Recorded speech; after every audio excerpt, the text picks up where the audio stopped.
그 이제 직장 내 괴롭힘과 관련돼서 이제 최근에 뭐 직장 내 괴롭힘과 관련된 피해자들의 뭐 안타까운 소식들이 언론에 보도되면서 이슈는 계속 되는 것 같아요. 특히 이제 뭐 대기업이라든지 중견기업, 그 금융사에서 발생하는 직장 내 괴롭힘에서 어 피해자분들이 뭐 안타까운 극단적인 선택을 한다든지 그런 내용들이 좀 이제 이슈가 되는 부분이 있는데, 일단은 그런 부분이 있으면은 이제 직장 내 괴롭힘을 원칙적으로는 회사가 1차적으로 조사를 하는 게 맞지만, 그런 부분이 여의치 않은 경우에는 언론에 제보가 되면은 노동부에서는 직접적으로 직장 내 괴롭힘을 조사 감독하겠다, 이 내용인데, 사실 노동부에서 근로감독관들도 직장 내 괴롭힘 때문에 많이 힘들어하는 걸로 알고 있습니다. 뭐 당사자 간의 입장이라든지 뭐 이런 부분, 애매한 부분들, 이런 부분들까지 어떻게 봐야 되는지, 그런 부분에 대해서 좀 애매한 부분이 있어서 근로감독관 부분으로 좀 힘들어하는 걸로 알고 있는데, 일단 직장 내 괴롭힘과 관련돼서 처벌 규정이 어떻게 되는지를 좀 한번 보면은, 이제 신고를 할 수 있고, 그리고 회사는 적절한 조치를 피해자와 피해 주장 근로자를 보호하기 위해 적절한 조치해야 되는 내용에 대해서는 과태료가 없습니다. 나머지 부분에 대해서는 이제 과태료가 다 있는데, 어, 일단은 직장 내 괴롭힘을 인지를 하면은 지체 없이 조사를 실시해야 됩니다. 이걸 미흡하면 과태료가 대상이 되고,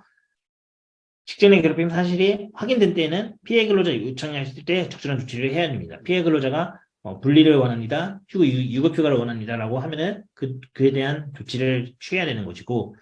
또한 행위자에 대해서도 필요한 조치를 해야 됩니다.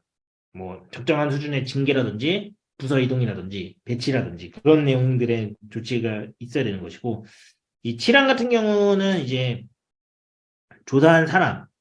내 조사 내용을 보고받은 사람, 조사 과정에 참여한 사람 모두 비밀 유지 의무가 있어서 다른 사람에게 누설하는 경우에는 이 분들이 모두 과태료 대상입니다. 이 다른 부분에 대해서는 이제 사업주가 과태료가 대상이라고 한다면, 제7항은 사업주뿐만 아니라 조사에 참여한 참고인들도 과태료 대상자가 될 수 있습니다. 그래서 직장 내 괴롭힘 예방 교육을 하실 때는 이 내용들에 대해서 조사 대상이 되시는 분들은 이 비밀 유지를 위반하면은 과태료 대상자가 될 수 있다는 내용을 고지를 하시는 게 좀 필요할 것 같습니다. 그래서 이제 직장 내 괴롭힘과 관련해서 이제 노동부의 입장은, 미조사 등 반복 위반 사업장에는 즉시 과태료를 조사할 것인데, 즉시 과태료를 부과한다라는 입장인데, 이 직장 내 괴롭힘에 대한 체크는 어떻게 조사할 것인지, 이제 회사 내부적으로 조사할 것인지 아니면은 외부 전문가에 대해서 조사를 할 것인지에 대해서 좀 고민을 하실 필요는 있을 것 같아요. 근데 이제 최근에 있었던 금융권 사건에서도 이제 외부 조사를 했는데, 외부 조사에서 조사한 당사자가 뭐 회사 중심으로 조사를 해가지고 더 사건을 키운 부분이 있어서 이 외부 조사가 무조건 객관적이다라고 또 보기는 좀 어려울 것 같아요. 그래서 일단 기본적으로 회사는 조사를 할 때는 중립을 지킨 상태에서 조사를 하는 게 필요할 것 같습니다. 뭐 행위자가 행위자는 우리 회사의 뭐 중요한 인재다, 아니면은 그런 관점을 좀 버리고, 이 관계에서는 중립적인 입장에서 조사를 진행해서 객관적인 조사가 필요하다고 보시면 될 것 같아요. 그래서 직장의 괴롭힘이 사실 회사가 조사를 했는데 신고인이 원하는 결과가 안 나오면은 결국 신고인은 노동부에 가서 다시 조사를 할